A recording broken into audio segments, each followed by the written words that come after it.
محدش مصدق في البيت ان انا اللي عاملاه. كل اللي يدوق يقولي لا انت بتضحكي علينا، انت شارياه من بره وجايه بتقولي لنا احنا اللي عاملاه. والله يا ناس انا اللي عاملاه، محدش مصدق ليه؟ يلا بينا نصلي على الرسول ونشوف عملت البقسماط بتاعي دوت في البيت ازاي. اكيد طالما غلا يا جماعه يبقى لازم ما نشتروش من بره، لازم نعمله في البيت ومقاديره سهله جدا وبسيطه واي حد هيعرف يعمله. والنهارده جبت لكم الطريقه الخلاصه، يعني هتعمليه وان شاء الله هيطلع منك احسن من بتاع الحلواني كمان. يلا بينا نشوف عملت ايه. انا نسمة، لو انت اول مرة تشوفوا قناتي ياريت ما تنسوش لايك وشير وسبسكرايب للقناة. 125 جرام من المية، اللي هو بما يعادل نص كوباية ومعلقتين كبار، وكمان مع 10 جرام من الخميرة الفورية بما يعادل معلقة صغيرة مليانة، وكمان 10 جرام من السكر بما يعادل برضو معلقة صغيرة مليانة. وهقلبهم مع بعض كويس جدا كده علشان خاطر اتأكد ان الخميرة بتاعتي شغالة. واحط كمان 8 جرام من الملح بما يعادل معلقة صغيرة مش مليانة قوي. وكمان هحط 125 جرام من الزيت برضو بما يعادل نص كوباية ومعلقتين كبار من اللي هما معالق الأكل. وكمان 500 جرام من الدقيق الأبيض متعدد الاستخدام بما يعادل 3 مجات من اللي هما المجات بتاعة الشاي، 3 كوبايات. وهعجنهم مع بعض كويس جدا كده بالعجين او بالمضرب الكهربائي او كمان بايدك. انا بس لميتهم بالمضرب الكهربائي وبعد كده هعجنهم كويس جدا بايدي علشان خاطر عايزة العجينة بتاعتي تطرى كده وتكون كويسة. هي عموما قوام العجينة بتكون تحس ان هي يابسة شوية بس في نفس الوقت يعني ناعمة، ان انتي لما بتدعكيها بتنعم معاكي وتكون بالشكل دوت. وبعد كده هحطها بقى في الطبق بتاعي وهخمرها كويس. انا هنا الخميرة بتاعتي ما كانتش ياما، فبسيبها في الوقت الساقع اللي احنا فيه دوت في وقت البرد ساعة. وبعد كده بجيبها بخرج منها الهواء، بحط على الرخامة بتاعتي شوية زيت وبعد كده بحط العجينة بتاعتي على الرخامة.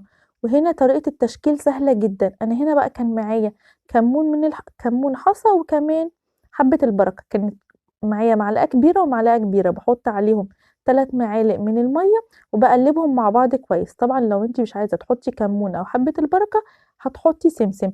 انا هنا على فكرة نسيت ان انا احط الكمون وحبة البركة جوه العجينة نفسها وانا بعجنها، فعشان كده هحطها من بره، لكن انا بحبها انها بتكون جوه العجينه، بتكون طعمها احلى بكتير.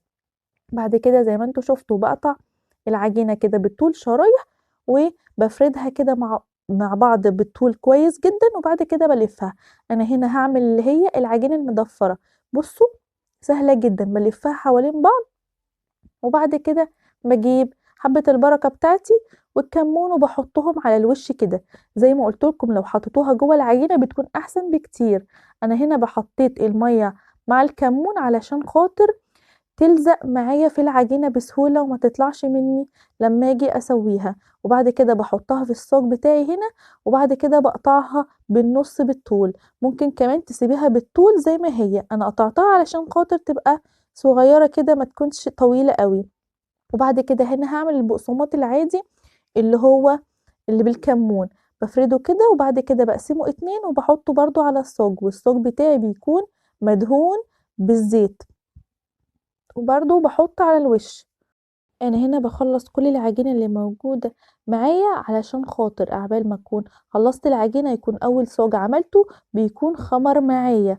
لازم اهم حاجة بعد ما اعمل البقسماط بتاعي دوت لازم اسيبه يخمر شوية ويرفع علشان خاطر يكون هاشش من جوه.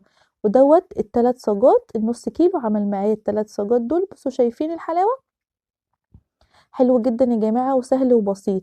انا هنا الصاج التالت دوت ما حطيتش عليه حبة البركة من الوش، حطيتها جوه العجينة نفسها، قعدت عجنتهم مع بعض شوية وسبتهم يرتاحوا وبعد كده فردتهم مع بعض. بصوا المضفرة رفعت ازاي وبقت منفوخة.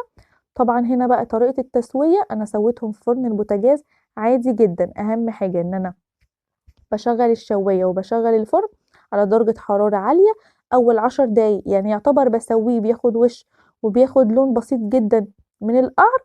وبعد كده بهدي النار تماما وبرفعه على الشبكة من فوق وبطفي الشواية وبسيبه بقى لحد لما ينشف معايا.